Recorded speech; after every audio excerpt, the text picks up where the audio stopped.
Northeast dialogue da buduna lakchariba topic ti Manipur gi Erang asi India government na Sannaba Lilani haina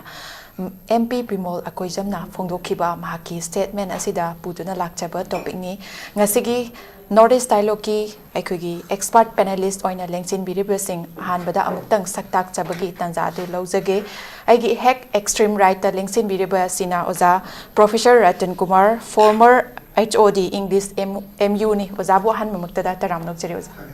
thaga cheri oza mathang da lengsin biribasi oza advocate P TOMCHA ni ozabu su taram nok cheri oza thaga cheri oza mathang da lengsin biribasi na ai hek nakan da lengsin biribasi na advocate oza CHANDRAKUMAR ni ozabu su taram nok cheri oza thaga cheri oza ahan basi oza ai oza da lakchage ai khogi ngasigi topic Manipur gi Erang asi India government na Sannaba Lilani haina MP Bimol Akoijam na phondok piriba wafam asi ai khogi Sagolban gi block Mahila Congress committee na sinduna women participation in politics safe constitution safe democracy safe Manipur haiba sida ai khogi nongmagi oiba political conference ta phondok kiba wafam ni oza mangna maru oina phondok libase Manipur gi Erang asida India government yawi makoina Sannaba Lilani haiba si miyam khangmina ba mathau tai haiba haina mahanga phongdok piba statement ni oza maki statement sida ai khoi kamai ni yengbe ai kari wafam thambini ni oza gi oina han ba mot phongdok pi oza Hoi, masih tasengba-di aikoigi Manipur gi MPC Bharat ki Parlamenta aikoisi Congress ki oibanina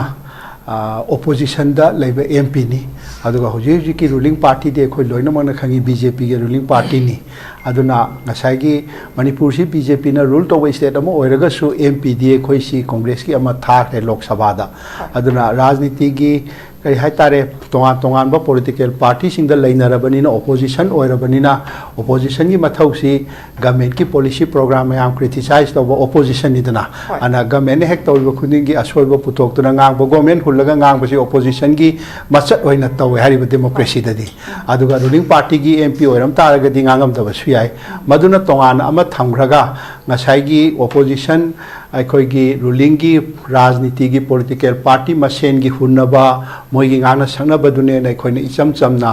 lokthok panatabada hariba potu gi thangai sengna merit tu kali noina adom da khanarapa taraga di masi ngasai gi pura arth yaudba wari makti natti hariba dugi maram madugi background madu khoina nainaba ama changheba aduna pharsu patrasu MP amani Manipur gi aduga khoi gi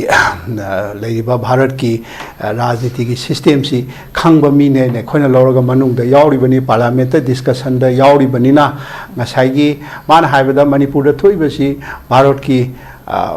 mi mayamna central government masi ignore to bibadagi neglect to bibadagi natraga moina masi tana baina thawoina sillaga conspiracy hagadra madu maina toba moigi Manipur gi Erang mayam si moina Sannaba Lilani masi moina bhut Sannabagum bani gari si ana adugumba ngasai gi hekta akhoi gi opposition ne na panganga wana tabida Manipur gi leireiba situation se khudam moina chahi ahum phajal lae akhoi gi natra 23 dagi May gi 3 dagi haujiki Manipur gi Erang si lae laiba stage ta mayam puna maksi kham thengna wanare yum mai chae adagi internally displaced part mayam ama leire masai sa han mayam jo hani prime minister laiga late no makhal army thijanal ambasuna te tori sibu hariba adagi leiriba solution si kamaina purakadagi haibasi ithau thoi dabagumba akhoi gi president rule lae laiba president rule sina khare hena phagadra hairaga madusu hamu hek tobugumba leiri jiwaiba adana akhoi na tawhanding badu itau tawdaba adugi phibam du da sum leirakpadagi masi tauribasi India government ki thawoina khoisi neglect tawbirabra haibadudi mayamna dum chingnaba poeba madugi khudong saba lauraga madi opposition da laibani na mana ngangbane na kanagumba khoigi ruling party gi mi yauraga di rajniti gi masen pahunda hunabane na haibasu yai adu tawreiba posidi masi karidagi haire ino haibadudi MP na phajana haire tai mana haibe statement da yamna kiningai oiba madi India government na Jammu and Kashmir da tawba adu maina state sit thugaina ba sin bani हाइरगदी state सी थुगाइबदुदी अखोय कनामतना पामदि state सी community मयामना लेमिनबा state नि मसिदा कुकी नागा तेकी मुस्लिम मैते मै कांगलु जात सुना लेबनी अदना लेरिबा सिदा पिखरबा मणिपुर की स्टेट सिदा अखोय मसेन सुमाइना खाइबुं तोरगा ngasiना कुकी गा खाइनरे हयेंग नागा अदोइदि अखोय कमाइना लेनी अदुइ मथकता नॉर्थ ईस्ट की स्टेट सिंग सिदि अखोय मयामना खंगिदुनी यामना पिकपा स्टेट गाक्तनी काश्मीर गुंबा नत्ते हारिबा मसिदा अखोयना एक्सेप्ट असम नतना मणिपुर की नॉर्थ ईस्ट दी असोब स्टेट सुलेति सी अमुना मसिदा फर्दर थुगाइबा तारगदी अखोय मदु यामना नुंगाइरोय मदुगी कन्सिक्वेंस तो अफबो ओइरोय हारिबा अदना मसे थुगाइरकनी हाइबबदी थाजदे अदुबु कनाना खंगी MP Amna ngang ibnina mana madugi karamba idea phangbano aduga aikoina khangdaba magi karamba karani source of information leibra adudi akoi khangjadre aduga haibo paudumakti yamna alarming oiba aduga thai sengna madugumbagi ama lakpa taragadi manipur ji hojik sathina aikoina thengnariba awana khudongthiba mayam sidagi hena sathiba hena violent oiba movement mayam laga maduna hena aikoida pamdaba thodok kaya ama thoroknabagi maramsu ओइदि हारिबा अदुना मसागी आइना हाइजबा राजनीति की ओइबा मोइगी ruling opposition की हुनबगी वाफम दु थादोखरगा हौजिकि लैरिबा फिभम सिदा सिगुम्बा statement अमा लापाइसे Manipur government नसु इंडिया गवर्नमेंट नसु एमपी अमनागा हाइबसि यामना सीरियसली लवहनिंगे अदुगा हौजिक लैरिबा मणिपुर की क्राइसिस सि अथुबा मतंगी मनुंगदा यानबा अमा पुरागा मसी लोइसनबा याबा अदुगा मणिपुर काइरोय हाइबगी चपचाबा एश्योरेंस सेंट्रल गवर्नमेंट हानबुदी पीको अमुकजु हन्ना पिहनिंगी अदुगा अखोय हुजिक लैबसि सीरीज ऑफ आंदोलन मयाम अमा हुजिक मूवमेंट मयाम अमा लै याम अनप्रेडिक्टेबल ओरबा याम अनसर्टेन ओरबा फ्यूचर ने अखोय गिसे अदुना मसेजता अखोय एनी स्टेट गवर्नमेंट ना सेंट्रल गवर्नमेंट ना मसी खरा लुमना सीरियसली लहनजनिंगी सुमाइना थमजगे थागचरी मथंग सिदि अमु ओजा पीतोमचादा मुलाकचगे अखोगी महाकना एमपी बिमोल अकोइजम सिना महाकना मखाताना फोंदोखिबदा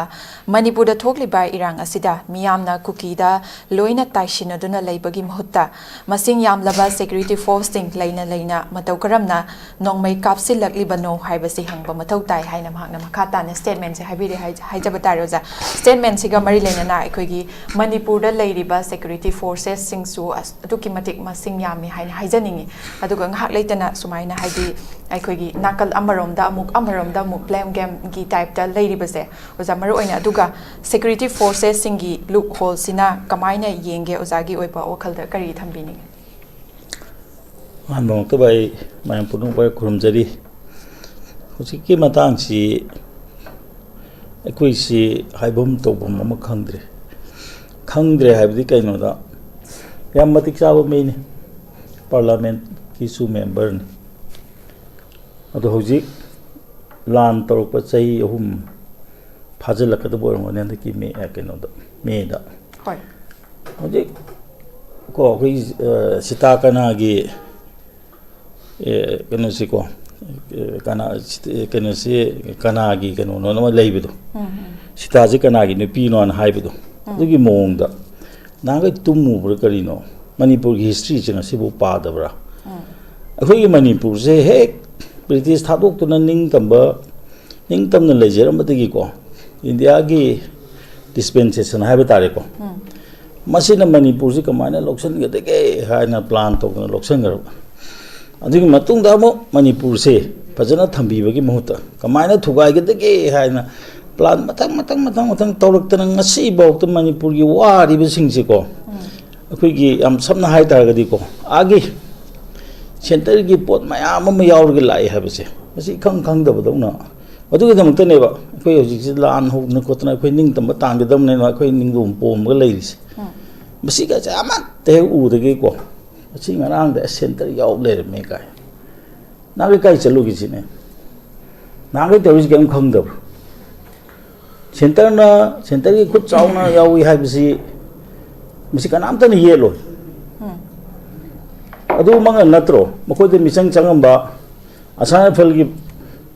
बटालियन सिंह काश्मीर यौग्रिसे होय सी खंगना करीनो बतौरिसे अदु मो कुकी दा कनो तौरिदबनी का करी ngang बो वासे करीनो कुकी ना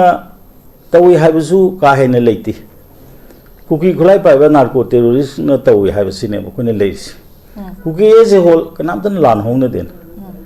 1961 ki mamang da lakko 51 ki mamang da lakko kuki sing problem kasu leite dum haine ri hojik so hojik su NRC gi lakko da illegal immigrant khandu ko matam da sagi maru oina 1961 adi 1951 sigi matung da lakko ne ba khoi am kan na hojik tong ngari si marak sidais da ek para ji ko makuk tu gi ho bu tong to bu ma yaw ri se masina praja sing da si awa ba ko gyan ta da mo hele hojik ba phar jo ngi matang yam lang na re ko parliament ong da hang bi ya da yam phai RTI bi tha re ko RTI ga du dia tu pa mi misam mamne ka tha ba ya po ne ma di parliament le ri bne direct hang ba ya da bra question ta ba ya da bra khwai ya bi si Manipur da sana riba law si karam ba law no international gi na yaba na to Indian constitution gi karam ba provision gi makha da buffer zone thammi bano ha bise base hang ba ya da bra adi Manipur kai de gi matang da base home minister ne kai na di ko Manipur kai lo hari ba adu ta ga di private member bill lama pass ong na ba muk to ba ya da bro Manipur da article 3 se Manipur da di sana roi haiduna private member resolution akanoma bill lama khoi kano introduce on mo hona ba yaina yar pa yar tab no tongan bam ni ko adi mo hoji Manipur gi kai na ba silai ba article 371 c je masi kari gi dong ta Manipur gi lok thoi do ri no ko constitution gi ka do lok thoi do no aduga merger agreement ka sana ba provision Manipur gi special provision je kari gi dong ta piroi do ri no ha bise masi ko khang ga da ne hoji ti kai do re hoji ti le ba miyam su ko khara khara nimpung ngam ho re pena rak ta dana mathangi se minister gi candidate se oza Bimol la tai mana khwai matik chabni ka har ko matam sida sumaina to bu se masi kitang ko khara thak se khara wanghan ni nga adi mo sifai masa ho se long no dana le ram ba ai da nan khalle ba hes dan to ri bu mai si bu DC da ung tang ko ro ga aspa le ma pham da di moi magistrate am pi ga do ne magistrate ke makha da moi si ek to go do ne adi DC da noi se aspa le ma pham ni si le se noi magistrate kana assign to gre ne magistrate ke akhalli ne sidai da deploy to ba security se kamai to deploy to no kari instruction le sona khani ge do moi ka pham matam da noi kano se swan han da se kari gi no noi na han ga no ha bi instruction le ba ka na di question se ma pham chana hang ga di matha sa ba thabok ne ba khum ga do me du da to ke suna ta ba sipai sing du ko sum laung na le bi du di sipai di ya roi ba khoi na commission to ma tam da sipai la ko da khoi hangi ne ba noi se da la ga hangi ba la sakhi pi ba lai se noi ge officer ga ya blo ko na tra mani moina ya ba question du moina ya ba pakhum du na tra noi pi ga de je hoi sa du gi wang pi bi ya di mo si pora za da mani ha ba mo japan ga lo ya ba jan te ba moi di aduna ta siek na sagi ko kitang si ngo president rule se lai ring di kusi ni parliament ki power yam saw president rule se lok thok ba khoi government am hek la khe ma tam di kai to ka de ha ba da adai di a kano ne union list ki di ya ni state list di khoi sok pa ya ro khot pa ya ro na law and order problem da di mo khoi parliament na mo khu thing nya ro di ne ma pang ji khang chon chon dar ka ne ba adon hojik lai ring ai sida maroi na hojik ki kano tori ba ngasai ko khoi gi masi sangga na pui hai du ni da yam he na chawba sangga oi ma ga su ko sai ma gi tinaru du na ma se dum khar di ngau bu khar di wakhal ji thok ta ba jan sai gi yam samna ha da khoi na keno tong ning ba da se na ha ta ga di ande ki Manipur de gi ra keno mo gi center gi ra mo gi keno jo secretary congress gi khan bu do ko ku gi ma sam khale khoi mitei mer tem ta yawi de zambi molum khan ba kai kai ma de elected chu na te ama khan gi ba du ko mai tau dana sai lek lai so he bsing ji sum in thok po gum gi tau bam yaw edu mak na ne ja Bimol ga sing na ngang gi ba ai moi khoi gi party wata ga jo khoina pam da ba thabok to ro ba mong ta da ga ai party to kani ga na hai rek gi state nam lo ri se masi ko rai lai ba wadi na te ba masi adra masi gi sum ba po chi le ba ni na masi ai na sum khanja ba da sai gi ko khoi gi oja su jang ko mayam marak sid bul la haidam samna harda MP amde oraga ji ma state politics ta sum sum jel ga ngang dong tawi bu ko suna kan taw to ba duna adi wakal dun ma or me ya to bu center na Sigumba Manipur Pataba role Lowy Hibsidi, Quigi Margin agreement again, Kangalavane. Anobo Paranate, Anobo Piselakano, Atupamana, Anabamida, SCDM Lurena, and nothing might tell the city Nandi, I'm to Siren had Aradico. Canale, what was Wandagani, so quick society you want the Guinea no society that a Kangman, a Kangagasu, Praza Mayams, Tona happy over. Hey, lay. Got the way what do you know? Happy over. Natra, I lay 8 okay, I was happy over. I said, like Nasi, I owe me. I know could have a monkey, Potamus and Totargadico. They no idea to what the same high targety of the Hajisini. Indiana, Manipur, Kutsanga, sing Rangi Nati. I miss a Hajerido. As a man, I do Mamang the Vodum Tora, Sikatan Hajig. Tagatrioza, Matansidamu Oza, Chandrakumar, the Lakchage, I Quigi Maruina, Tamzariba topics, Sigaso, Bimol Akoijam, Napondo Kiba, Wafam Sulaire, Wafam Si Makatana, Equigi, India, Gi, Lengaxina, Equigi, State Asida, Hijabatare, Manipur, Sida, Lo Jalai, Bagi Mohota, Equigi. Central government gi makoi gi aning ba apama thabak pangthok pagumna akoi gi hek uri base ojagi oiba wakhalda kari thambini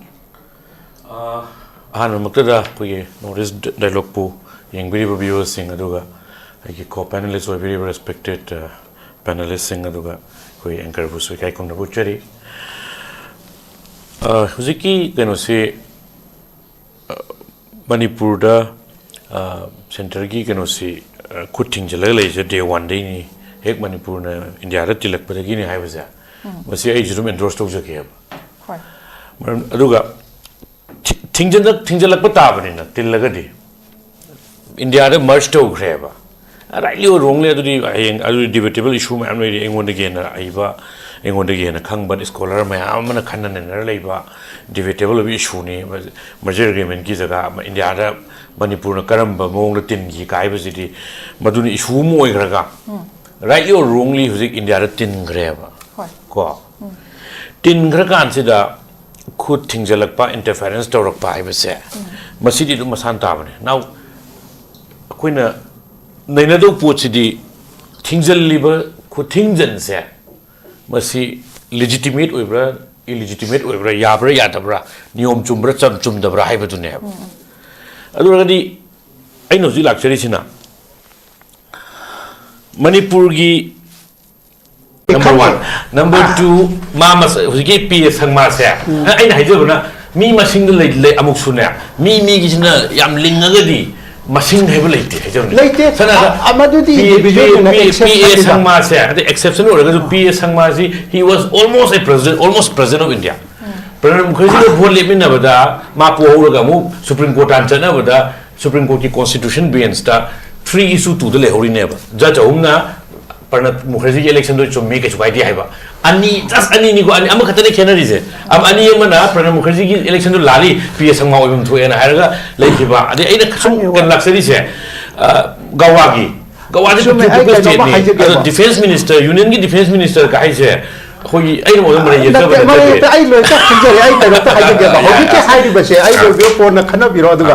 Howjana Hajari di Madugum Badu di Migi individual Sigi Poromi Amakana Manipur Mina or be at the Havilate to the Migi Masai Nevaduga. Generally, Yengbaka the state at Choboga and Hajana exceptions cannot be generalized. According here confused Madi to Tori, I estimate myself how of the map how to the Hydro. Adu generally Nasagi Lady Bopot to the exception current never PS Hamaguma to the Shilong to Barabar Poidwa. Adubu UP the Dingasio Prime Minister or Ishika Yam Adunita Aduna generally I Hajabadi, Aikoigi state Machada Lairuba Sigi, Aikoigi Ada Center, the Zibana Hangi Badugiko, Center de Koigi Mimayam administration, the Yaura de Koi problem, the Karangati Pagadra Hibdo, Karangati Soider Pagani Aduga, Aikoini Stacy Pick or Rubanina. Aikoigi am acceptingly who keep on Hibi, but I am talented over PS Hamagumba politician, Toragadi, Aduna Tongan Bamoigre, generally the Koisi Yamna Yaudriba, and Aikoigi Lairuba problems in where the Pazana represent the Wongam, the Hajabani Aduga. City pick but Chawbong, Asagi leader, whatever. adudi tongan ba mi mer magi individual capability hagadra adom da ayam ba chat le ba adubu moi judi masing du yam ba nate generally manipur dagi mp nium kha ka ba manipur dagi mina masom da mayam gi prime minister oir kani ga haibadudi ngasai gi exception hagadro toma adugum ba duni da aduna anyway ama boirasu aikoi manipur gi leiriba kari haitare problem mayam si center gi administration da manipur machana khare yaw ngamagadi aikoi gi problem se khare ngai di hena phajana tawba ngamgane na khale yes pukhat pasu ngamgane adu baw de kan ngamgane asem ngamgane rata yoji kiren ji ju se ta mani shure ba kevin minister kalis mani ta mani mo lok sabha mp ani ro ngani ado sujiki p sangmagi issue ji su p sangmagi to ko ra hoji hoji ki no ji kiren ji ju se ta mani shure modi gi regime ji da kanu ore is aduna aina hajabadi ina sargi kanu se kakcha bi wafam na chodi ba aina akhoi chugum ba politician push to ya tawada bani muzi congress ki MPC chama ne ba parliament congress ki MP chama ne ba congress ki MP chama sida nan bande mataram gi MP mari manga khatne ba ngangi se aure da khoi jabi mo dum yawi se maram di mi gi chumi mari ore party ni present to ba gi capacity la kan di nang di sit masani nu nang kan haya ponte nang data nang di facts and figure phajal le menu pane so you speak on behalf of the party I never you represent the party na sai Manohar Parrikar defense minister go biram bado lai gi dabse BJP da ya wana hona jar mini ya talented or but bit bit gi India gi quite chauba home ministry later sorry per PMO later home ministry later ahum suba kai no ne ba sai gi defense guy je adu gi minister ko lai ne adi PS sangma tam lok sabha speaker or me then national level gi NCP gi congress e kai tharaga president go oidana ari cabinet oi adigi president of India gi BJP gi nominee ne du so BJP ne nominate to Dr. Pranab Mukherjee go fight to na constitutional parliament India president ai no gum to end to na Supreme Court yong na only by a margin of one judge ne ba judge manga da judge am khaki khena ba na president oi hoda ba nu pa ne ba ai na hajabadi ai na hajabadi PE chum me aju gi representation chum na phangde ko ju khangjai ba ai na hajabadi why don't you push for charismatic leaders ya na talented over me di loi sai to push to jai yes sidagi ko gi imphal ni guwahati yogi na chak order to hoita na chak order to hoita na chara hela lai ai kangu du na thara kai no to du is adu khaktare ai oza mathang se de mu oza pi tomcha da mu lak chage ai khoi gi Manipur da thoki ba lan si da hai ba tare oza ai khoi gi sijina ki ba khusukulai sing se khoi gi PR government lak ba da gi di ai khoi gi ching amasu tam animak ta gi kulai sing do lokhat na ba order su thokre kari gum ba pikhalak ta ba tar ga di action lokhat kani hai ba su lai grabani adubu ai khoi gi pikhal khoi tampa ki site gi di pikhalak pa gi information se dum lai jai bu ko adu sir oza khoi ching gi dai di information si lei lei taba adu phibam si dai khoi gi law and order khenaba gi phibam am hek lei riba se sigam su mari leina na khoi gi oza Bimol na phongdok piri bo wafam ji gai khoi gi saruk ama oi bra haiba wafam de no zakari habini adu le nga sa hajiri do so khoi gi inau Chandrakumar no hare ko apabu mi post up si tau greba ayo greba paja hang biyo hauji ki to question ona hang biyo ata parliament khoi tampak ti ki nongmai kya pikhalakre nantra chingde ki kyam pikhalakre लाखिबने क्या difference क्या ओरी पिखलप नोंमैदा नत्रगा फाब नोंमैदा लाखिदब नोंमै क्या यावी सि कुपना हंगबे याय हाब हरसे once इनका करगदी पॉलिटिक्स तो कनो he is the representative of the state हौजिक की लैरिबा स्टेज ऑफ द अखोई स्टेट की लैरिबा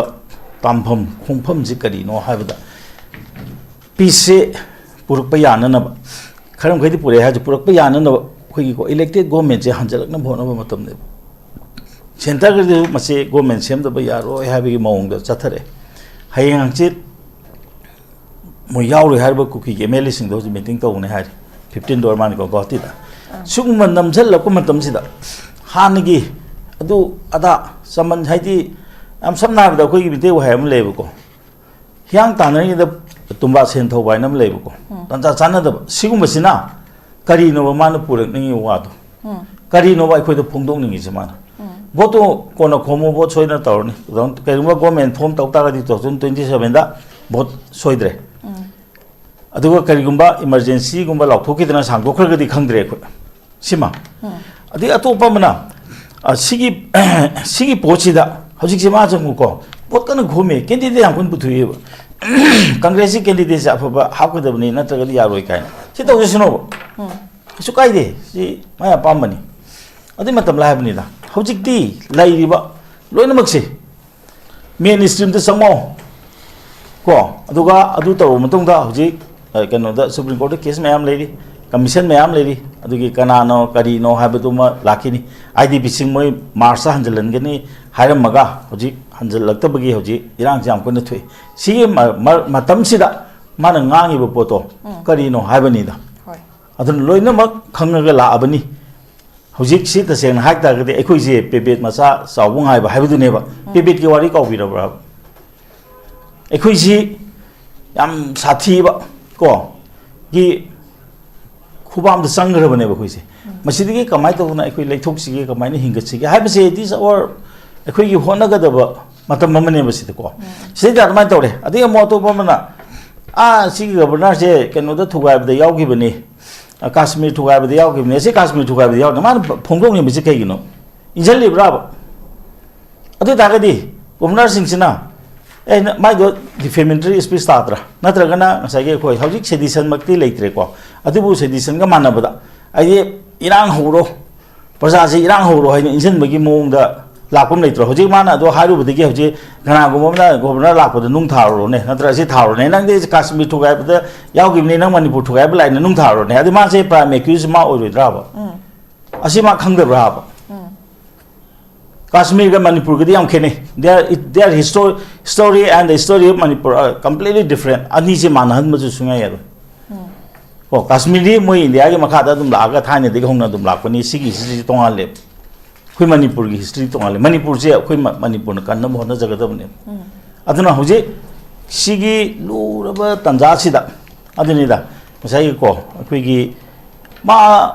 ki makuta hoji am laiba hoji ngai oda amana budi ngai khoi Manipur digi MP ni thagat ge ko MP ama thagat ge ani ne hoji lok sabha da thagali se we adu ama voice di mangre ojabi mul ga maga yeng nam tabde ojabi mul le achak mai oire madi sida garba momati on gre mogi ngang tar ga chu yam communal loiba type to ko khoi aching gi ke no chief secretary MPU ga ne ko budget tonga ne PU ga na sona ga na ojabi mul ga maga je punjam ma matam da same party gi mi malak trab ne hoji same political party they belong to MP ani ne have that habi ar trab matam ne aduna hoji ngai haining bom chu lebo ko ojabi mul nauki yam jinya we ojabi mol ezomi motion ni hanak ni ba matam dadi ezomi motion ji ni drabok de su sai ge kan je pointed question je hangbi ra ko hoji masi wang la huk se adigo article 3 je kari dum ta manipur da manipur gi dum ta kai MMB lai wi dur na ha se ma puthon je adigo mo article hoji le ba 371C in the present form je masi ka du gi le makata na thangudoi no manipur da ching tam khai ji kari gi no ha ba question je masim dang ga ta hu ta ga di ekoi ko ekoi manipur gi makhata ba keno da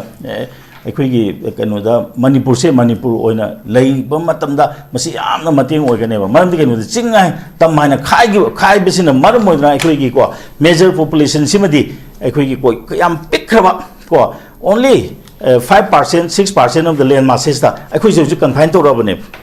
ta se ngai ta ka de ekoi ji leibum le roi do na ba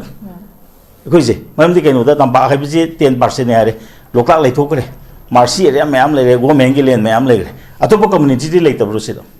every community ki khun lai na ekhoi ki tampak ta si mayam je khaduk ka da ekhoi ki len holding ji kam yam ge ai 2% pharang ani khan de adna si gi poja ekhoi khangwa ma sang e ba adna di masi gu musi yeng ga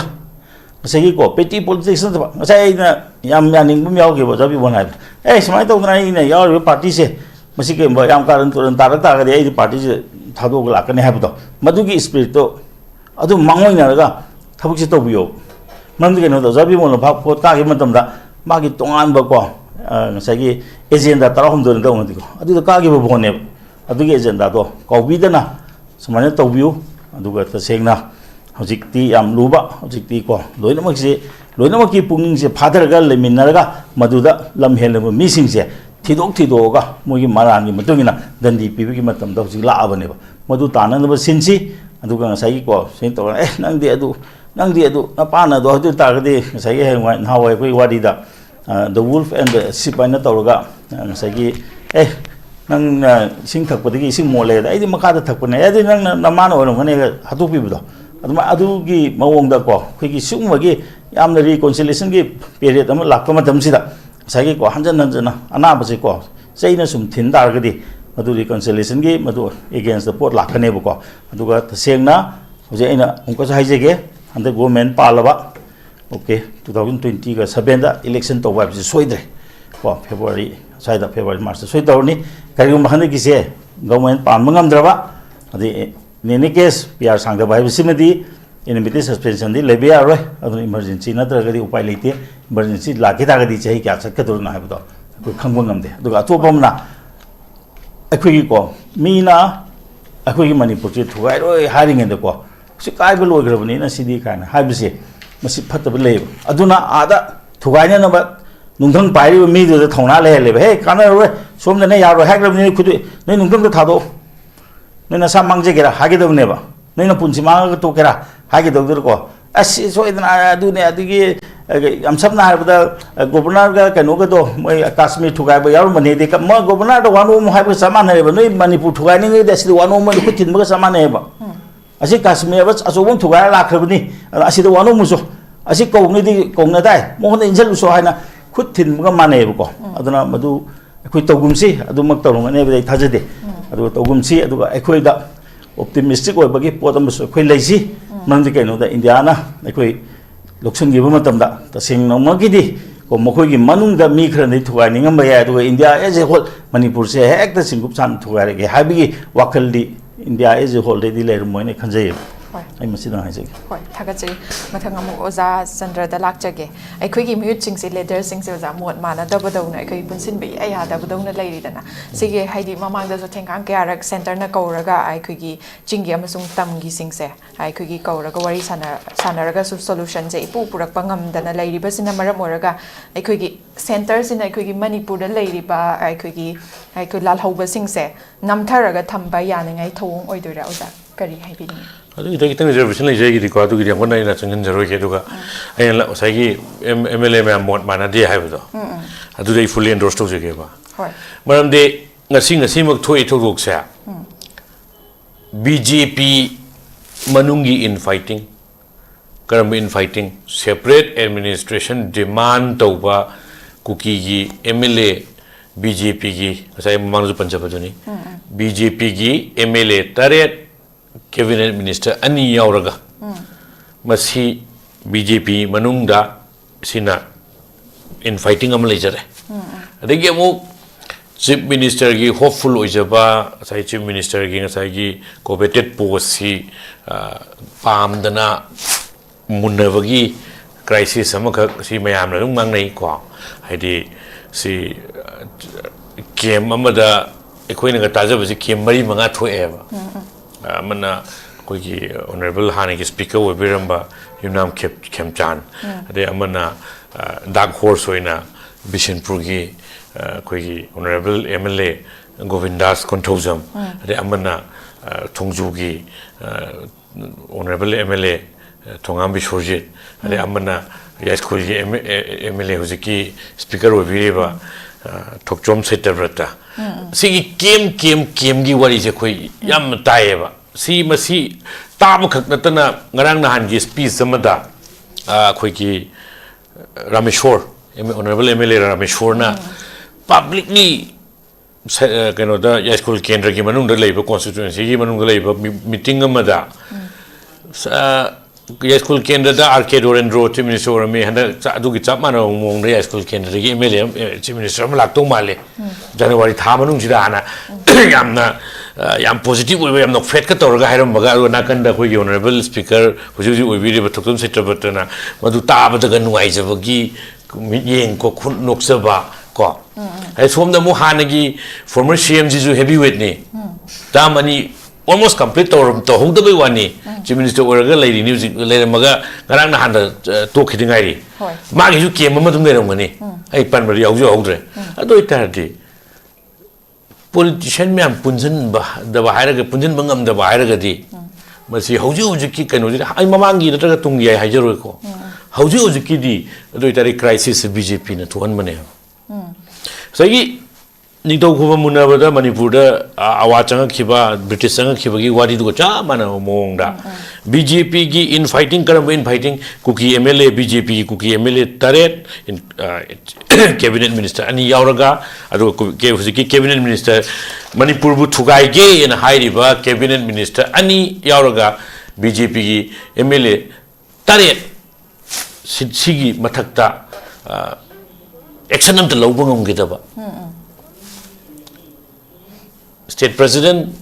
Adhikari Mem Ikai Khumna Jarivi Adhikari Mem Saida Devi ne su kaim tawgide Adigi Honorable Speaker Set Thokdom Set President kaim tawgide aduga Honorable Hanigi Chief Minister na Manipur thugai ya haiba cabinet minister no any I'm dropping you from my cabinet which is well within my prerogative haiba kaim lekide adugi ekhoi gi silence haijaba tare ko ekhoi gi inaction अखोने तौबम थोप तौगिदबा cabinet तगी Manipur थुगाई या हैबनो any नत्रो आई drop तौरे अदगी Manipur थुगाई या हैबनो MLA मंगा party दगी तानथोए हाइबगी action अमता तौगिदबसिना मरम ओरगा कमाई लाय मोय embolden तौरे कोई कुसिया सि तौ यारने सिदि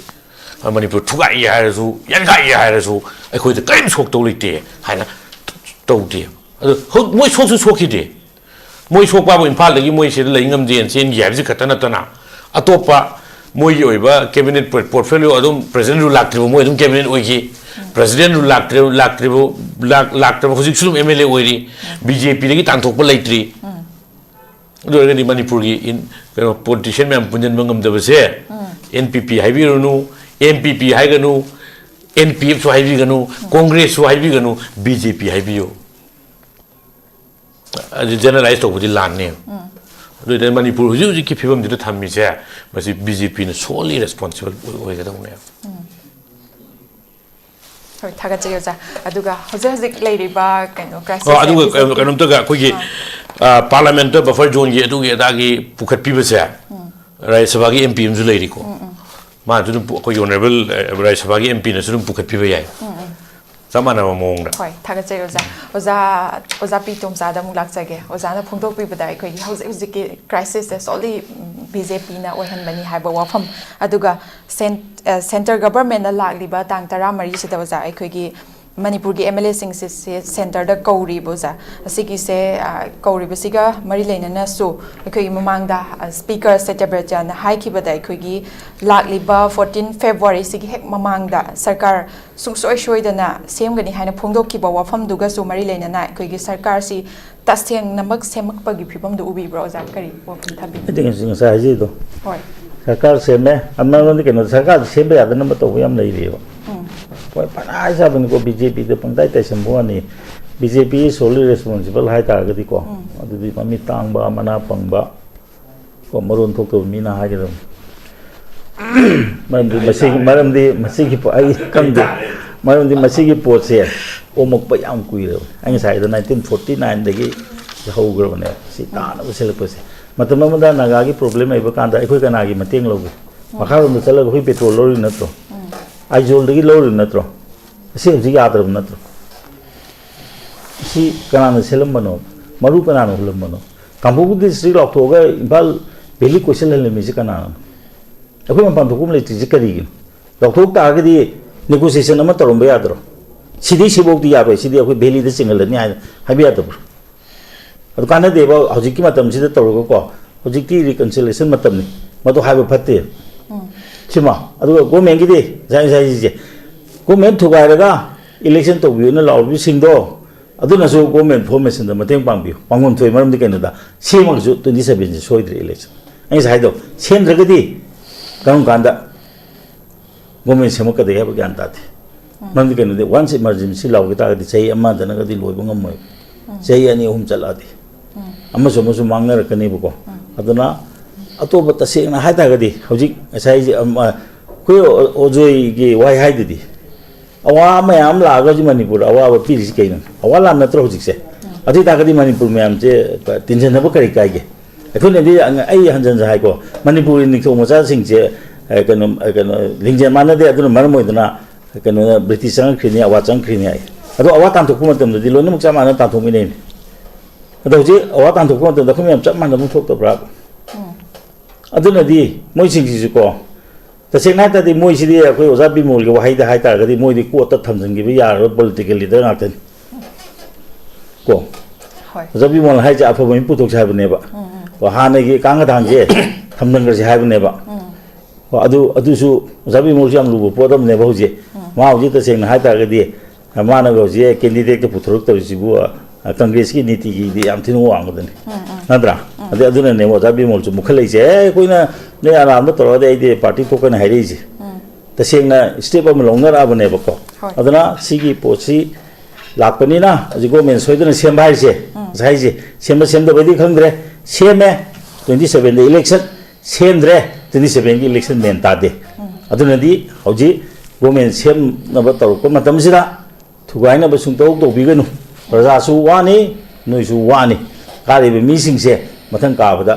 बेबला दुम चोरकनी हजिक गवर्नमेंट अमा पांगे तागदी कई केनो खरा तौरपा याय अदु कंबा गवर्नमेंट से सुपान पांगेद्रगदी हजिकी कारिबे डिस्पेंसेशन मयामसे मसी मथंदा मो हलकद्रा नत्रगा हलोइद्रा हाबिसे मफुम रां खंगनते मणिपुर करी ओरेदगे सु खंगनते मरमदि कइनो द हजि मयामना पामदना पियार थमु हारगसु पियार की अफब लेरगसु फतब मयाम दो लेरपनिना कइनो से इलेक्टेड गवर्नमेंट अमा मोइदि पॉपुलर हाइजरो को इलेक्टेड गवर्नमेंट अमा थम फई हाइदना लाइसे अदुगी वानेबको अदुना मसिगी पोटसि लेबनिना अखोइ हजि याम हई सिंगना खोंग थांग बताय अदुगा अमगिसु काइननबा को तिगी माइ मथमोइदा हम समना हागदि हंदकी सु तों मतम फॉरेनर त याहोलो हाग्रनिने तैसे हाइतागदि अदु हजि मोइगे फॉरेनर का काई जे अमता यावरदबने बसे खंगनबा पो ngakतने बसे सुम सिमा पाद पुथोकदन सुम खन्नादना खोन्नादना तौतागदि अनिसु यासनरखिदो अखोइ कोर्ट यानबो पुरक पाइजे खरा वारी सानरनी याम हेना मरियना तदोइ तादे हे nga ko nei तो कोनो तो सि कानदे nei खन्नरगा nei याथों आसनबोना माइ थेनबो ngakतनेबा यानबो हाइबसि आइना ngam हरगे यानबो यादि पोदमा खर थमगा करम फॉर्मुला दा तौदगे दा तौदरिनि अदु तसेंना हाइतागदि अखोइगी ngसाइ अखोइगी नाउना जो हागिबा चुचानपुर की खुन मै थागे दुगी अदुगी टेक्सा कनाम पुदिन पैसा कनाम पुथोगदैनो हजि मोइनदि युम साबै दंता पैसा पिने नि यारोइने दु मी करोड़ दा चंगिबि युम मै थादोगरगा मोइ लुपा लाख क्या पिदैनो अदु तागदि अदुगी स्टेज लाकुमदना मसिदि गवर्नमेंट सागद्रा मानम मोंगदा सागद्रा पोत खर लैरिबो याम कुप्पा कुप्थरपगी पोत मक लैरि मसि याम फिंगना तौबो याबो पोत नतेबको अदु हजिकते ओंसि बादा लंपेन द सोरोक तो थोगन तौरिसे तसेंना हाइतागदि मसे अखोइगी पीआर गवर्नमेंट की माइकैदगिसु करिगुम खरा तपथब खरा लैबगिने मयामदा मोइना मयाम की कॉन्फिडेंस मोइना लौदबगिने असिसु मोइ लौबुम थेबा दु तसेंनादि अखोइना जु सावबो यादे मंदि गदु द पीआर गवर्नमेंट द लेसिंगसिदि मोइदि ब्यूरोक्रेट नाकनी ब्यूरोक्रेट का पॉलिटिशियन का खेनबम ले पॉलिटिशियन से पैसा चागेरा पैसा चंगा कागेरा कारोइरा प्रजा गिनेबो मोइदि मागी इलेक्टोर गिनोते मोन भोट थादब मीसिंग दंते मोइ थबक तौबने मथंग मान मरमदि मथंग दे मोइ भोट फंगोय अदुबो ब्यूरोक्रेट सिंग दे अदु लेते अदुना ने अखोइगी इलेक्टेड गवर्नमेंट फब हेली ना हाइसे पण याम पत्थगजु मोइ प्रजा गी खरदवजु खल्ले अदुना सिगी पोचे ओइबनिना हजि चंगसे लेबा अंतरा मा करका लाइसे करबा मोइगी कुकी म्याम से याव हाइना इदा गवर्नमेंट की थोकम लाकने मै लंपगेन हेना नत्रा नहान येंगो हजिक ngasimak थोकलेको जर्मन रोता मोइगी ग्रुप चलंद्रे ना थतखरे चुचानपुर टू कामकोप की फाव याद्रेको सी मथक नत्रो मोइना नान यूनाइटेड नेशंस दा कंप्लेन तौरिदो अदुबु याब्रो मोइने लम हेजलेइसे लाखिनेबा सुम आइना यामना लुना तौबा अंगांगना निंगाइ तौबा हेंजलगदि खुपांगना मुक्तजु थारखिना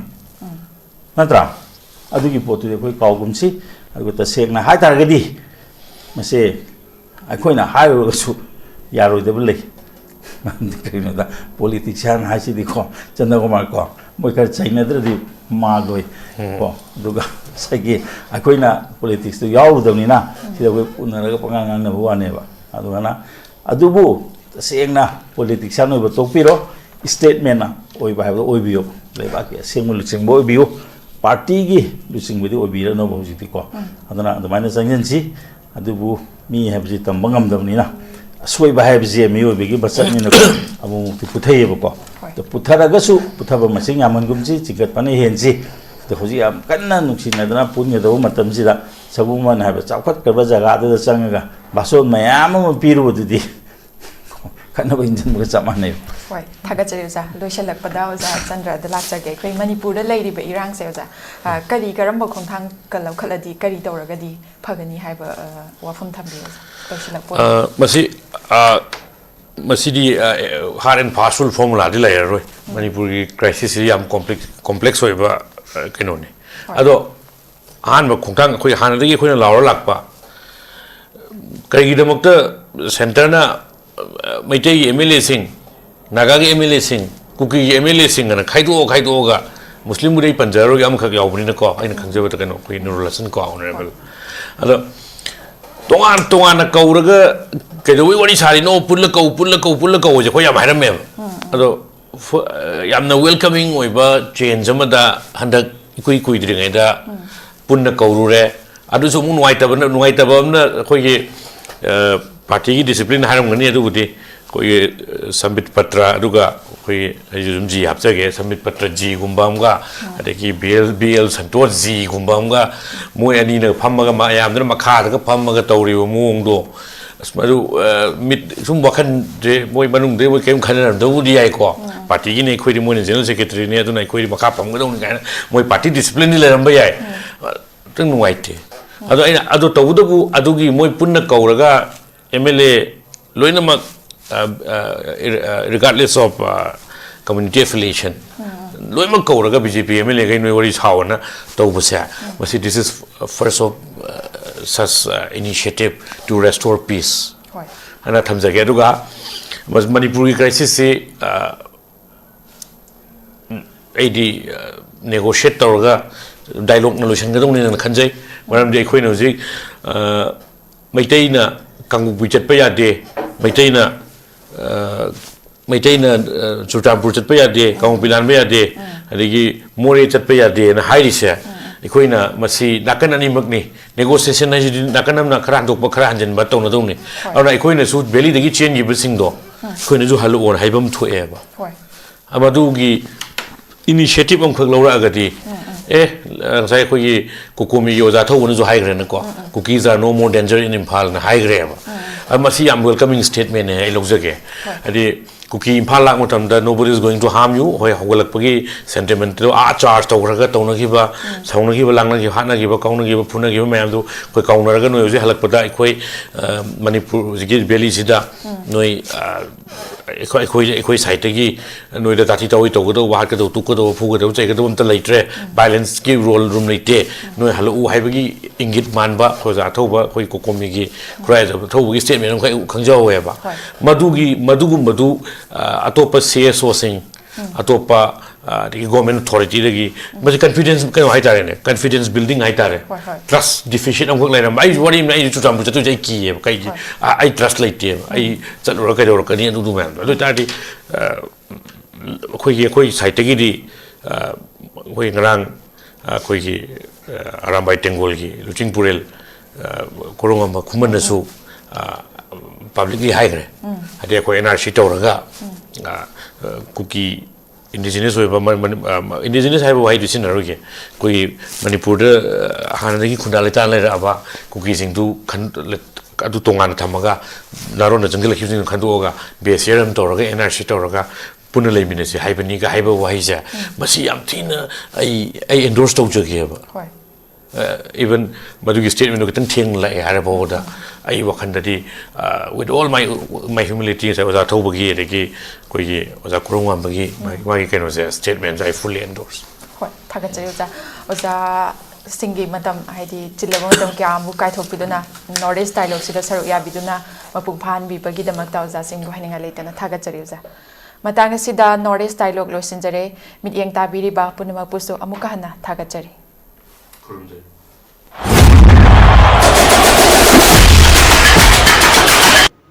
Football bu thawai haksang yauna pamliba mi singidamakta yamna nungairaba paw ama puduna lakchari madudi first CPC trophy 9A side state level open football tournament ama lawliba kumjalising aniga kunga taruki January ki tarik taragani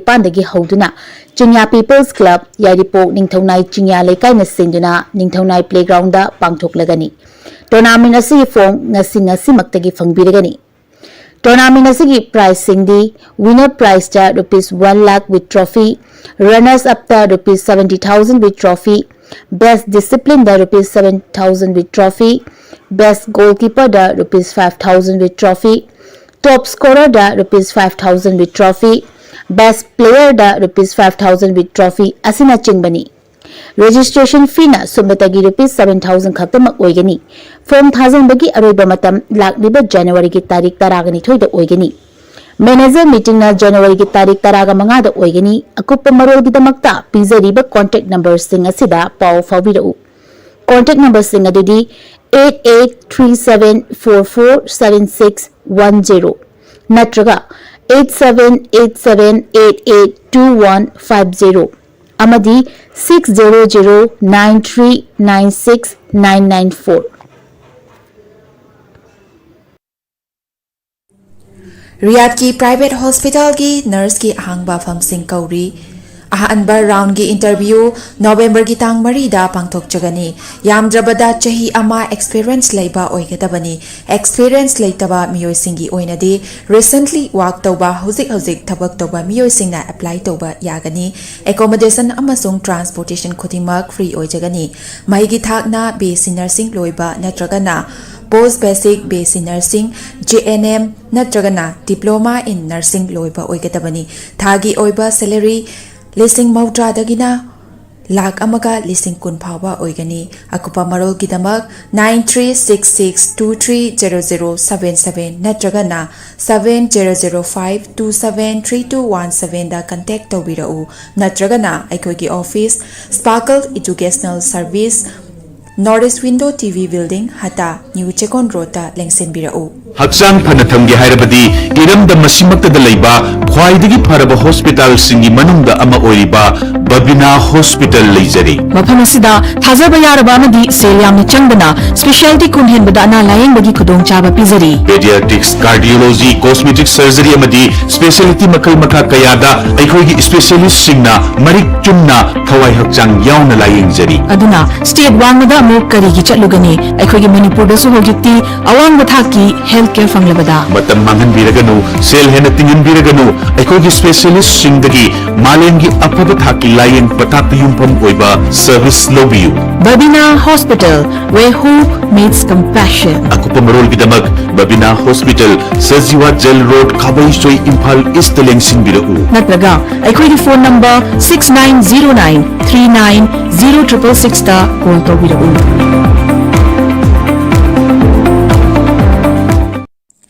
class 12 अमसुंग graduate लोइरबा महिरोसिंगिदमक्ता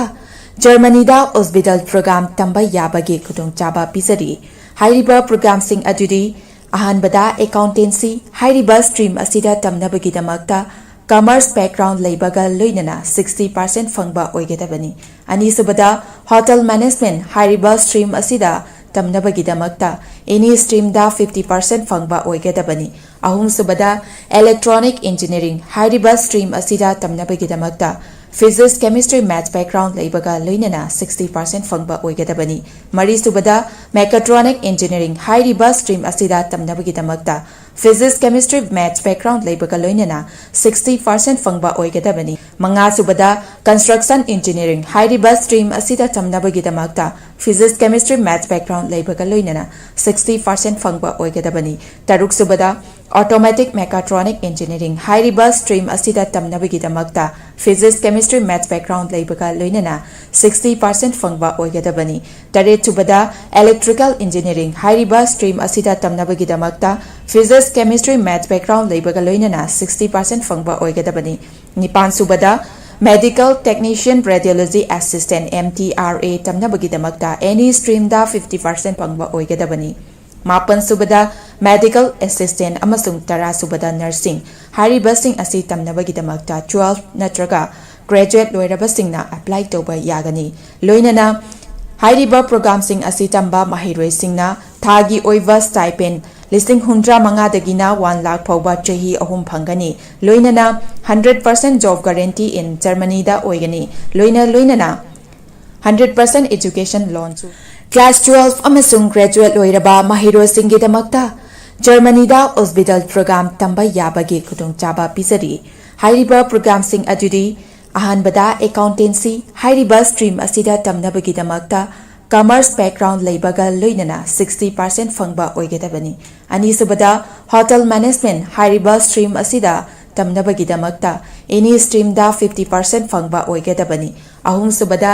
electronic engineering hairiba stream asida tamnabagi damakta physics chemistry maths background leibaga loinana 60% fangba oigedabani mari subada mechatronic engineering hairiba stream asida tamnabagi damakta physics chemistry maths background leibaga loinana 60% fangba oigedabani manga subada construction engineering hairiba stream asida tamnabagi damakta physics chemistry maths background leibaga loinana 60% fangba oigedabani taruk subada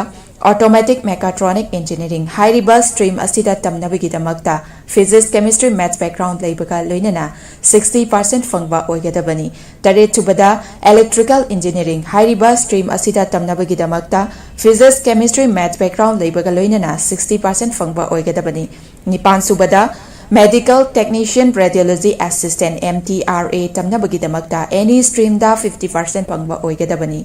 mapan subada medical assistant amasung tara subada nursing hariba sing asi tamnabagi damakta 12 natraga graduate loiraba singna apply toba yagani loinana hariba program sing asi tamba mahiroi singna thagi oiva stipend listing 100 dagina 1 lakh phawba chahi ahum phangani loinana 100% job guarantee in Germany da oigani loinana 100% education loan to support tawjagani akupa marol gidamak 7005063196 ta contact tawbiru